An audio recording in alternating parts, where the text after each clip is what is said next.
Hi everyone. Okay, so we're going to talk about PYR testing today. The first part of this is going to be the explanation of the test, and the second part of this will be an actual video of how to do the test in the lab. So we're talking about PYR testing. The kit, it's actually a kit and includes a PYR test discs, okay, and PYR chromogenic solution, which is the reagent. And it's a rapid colorimetric, which is like a rapid, it changes color method for detecting the enzyme pyrrolidonyl aryl amidase. It's pyrrolidonyl aryl amidase. That's how you pronounce it. There you have it. So one of the reasons you do PYR testing is PYR positive bacteria are Enterococcus species, which are group D Enterococcus, which differentiates, this PYR differentiates group D Enterococcus from group D Streptococcus. Group D Streptococcus, while they still have that D Lancefield antigen, are PYR negative, whereas Enterococcus, group D, still have that D Lancefield antigen, but Enterococcus is PYR positive. Strep pyogenes, group A strep is positive for PYR. So if you can't tell the difference between your group A strep or another type of beta strep like CF and G or B, you can do a PYR, and if it's PYR positive and it's a beta strep, you know that it is group A. And if it's not PYR positive, it's PYR negative, then you know it's not group A, right? The KES group, Klebsiella, Enterobacter, and Serratia group, part of the Enterobacteriaceae family, all of them are also PYR positive, incidentally so Citrobacter. Another way you can use PYR is there are 3 coag-negative staph that are PYR positive.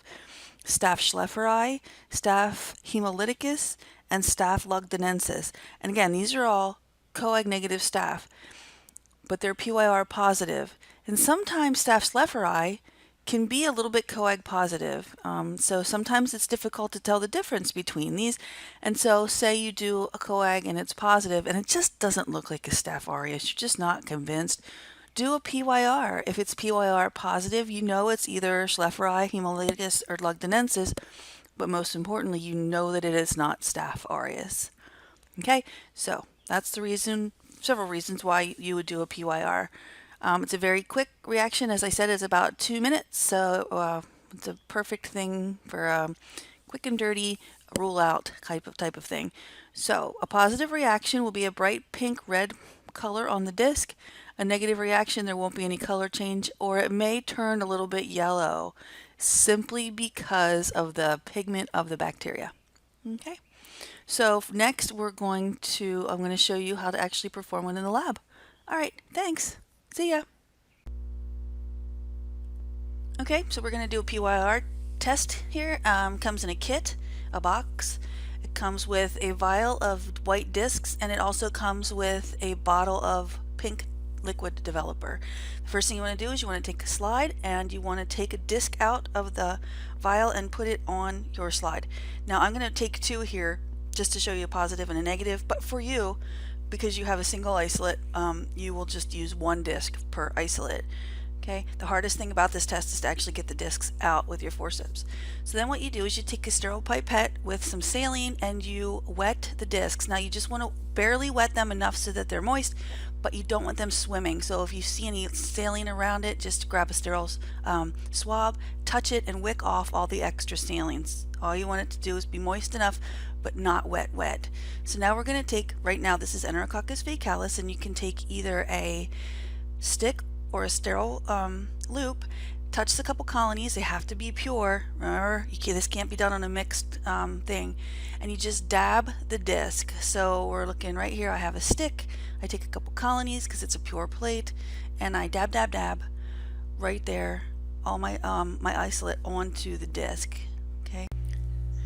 So after you're done putting the bacteria on the PYR disc, you set your timer for 2 minutes and start it.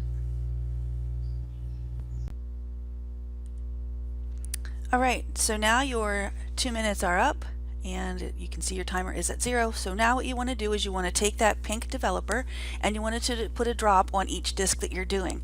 Make sure that you keep that dropper about 1 inch above your disc, because if you get splashback, it's going to contaminate and you're going to have to get rid of your reagent. Another thing to remember with this is this takes time to develop. So don't just wait 2 seconds and then figure it's not going to change and throw it away. Wait for about 30 seconds to a minute, and by then you should be able to see a color change if there is going to be one. So obviously on this we didn't wait very long, but you can see that there is a color change here, and as the longer you wait, the darker pink this will get. And this is the Enterococcus faecalis.